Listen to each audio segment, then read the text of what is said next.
Madam, ಗಂಡ ಹೆಂಡತಿ ಜಗಳ ಉಂಡು ಮಲ್ಗೋವರೆಗೆ ಅಂತ ಹೇಳ್ತಾರೆ. ನಿಮ್ಮ ಜಗಳ ಉಂಡು ಮಲ್ಗೋದ್ರೊಳಗಡೆ ಮುಗಿಯುತ್ತಾ ಅಥವಾ ಮುಂದೆ ಕಂಟಿನ್ಯೂ ಆಗುತ್ತಾ? ಇಲ್ಲ, ನಾವು ಜಗಳನೇ ಆಡಲ್ಲ. ನಮ್ಮೂರಲ್ಲಿದ್ದಾರೆ ಫ್ರೆಂಡ್ಸ. ಈಗ ಮನೆ ಕಟ್ಟಿದ್ದೀವಿ, ಇನ್ನೊಂದು ಮನೆ ಕಟ್ತಾ ಇದ್ದೀನಿ. ಅಂದರೆ ಅಲ್ಲಿ ಊರಲ್ಲಿ ಮನೆ ಇರಲಿಲ್ಲ. ಸೊ ಅಣ್ಣ ಹುಣ್ಸೆಹಣ್ಣು ತೆಗೆದುಬಿಡ್ರಣ ಯಾಕೋ ಅಂದರೆ ಇಲ್ಲ ಅಣ್ಣ ಯಾರೂ ಇರಲ್ಲ ಅಂತ. ಗಂಡ ಹೆಂಡ್ತಿ ಜಗಳ ಮಾಡ್ತಾರೆ. ಲೈ ನಾನು ಕಾಯ್ತಾ ಇದ್ದೀನೋ ನಾನು ಹೆಂಡ್ತಿ ಜಗಳ ಆಡಲಿ ಅಂತ, ಅದನ್ನು ತೆಗಿಯಲ್ಲ ಇಟ್ಟಿದ್ದೀನಿ. ಬಟ್ ನಮ್ಮ ತಾತ ಹಾಕಿದ್ದದು ಆ ಸೆಂಟಿಮೆಂಟ್ಲಿ ಇರೋದ್ರಿಂದ ಅನ್ನೋರು ಕೇಳಿದ್ರು ಬೇಕಾ ಅಂತ ಒಂದು ಸತಿ. ಇಲ್ಲ ನಾನೇ ಇಟ್ಟಿದ್ದೀನಿ, ಅದು ಜಗಳ ಆಡೋವ್ರಿಗೂ ಅಷ್ಟೇ ನೀನು ನೋಡಿ ಯೋಚನೆ ಮಾಡಿ ಜಗಳ ಮಾಡಿದ ಮೇಲೆ ಆಮೇಲೆ ತೀರ್ಮಾನ ಮಾಡ್ತೀನಿ.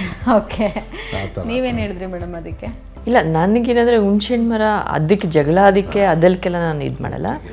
ಬಟ್ ಬೇರೆದಕ್ಕೆ ನನಗೆ ಹೆದರಿಕೆ ಇತ್ತು ಅಷ್ಟೇ ಒಂದು ವಿಷಯನ. ಯಾಕೆಂದರೆ ಈ ಹಾವೆಲ್ಲ ಬಂದ್ಬಿಡುತ್ತೆ ಅಂತ ನನಗೆ ಹೆದರಿಕೆ. ಬಿಕಾಸ್ ನಾನು ಅಲ್ಲಿ ಊರಲ್ಲಿ ಇರ್ತಾ ಇದ್ನಲ್ಲ, ಹುಣ್ಸೆ ಮರದ ಹತ್ರ ಕುತ್ಕೊತಾ ಇದ್ದೆ ನಾನು. ಒಂದ್ಸಲಿ ನನ್ನ ಹಿಂದೆನೇ ಬಂದಿತ್ತು ಹಾವು. ಸೊ ಆ ಭಯ.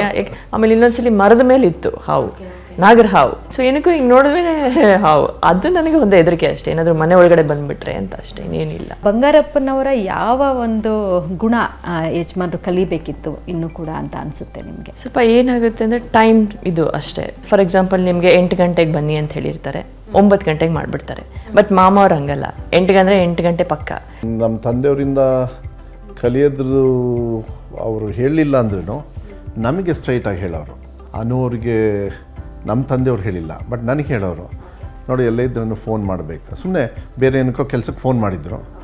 ಏನು ಮಾಡಿದ್ಯಾ ಫೋನು, ಅಮ್ಮಂಗೆ ಮಾತಾಡಿದ್ಯಾ ಅಂದರೆ ನಮ್ಮ ತಾಯಿಯವ್ರಿಗೆ, ಅನುಗೆ ಮಾತಾಡಿದ್ಯಾ ಅಂಥೇಳಿ ಯಾವಾಗ ಮಾತಾಡಿದರೆ ಸರಿ. ಮಾತಾಡಿದ್ರಲ್ಲ ಮೋಸ್ಟ್ಲಿ ಕೆಲಸಕ್ಕೆ ಮಾತಾಡ್ತಿರ್ಲಿಲ್ಲಲ್ಲ, ಅಂದರೆ ಫೋನ್ ಮಾಡಿರಲಿಲ್ಲ.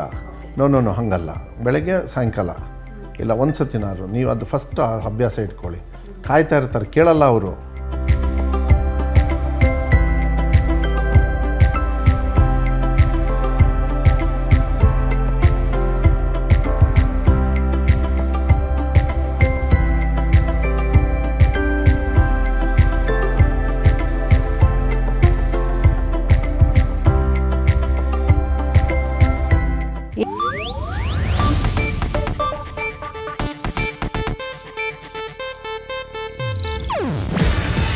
ಇದು ಏಷ್ಯಾನೆಟ್ ನ್ಯೂಸ್ ನೆಟ್ವರ್ಕ್ ಪ್ರಸ್ತುತಿ. ನೀವು ನೋಡ್ತಿದ್ದೀರಾ ಏಷ್ಯಾನೆಟ್ ಸುವರ್ಣ ನ್ಯೂಸ್.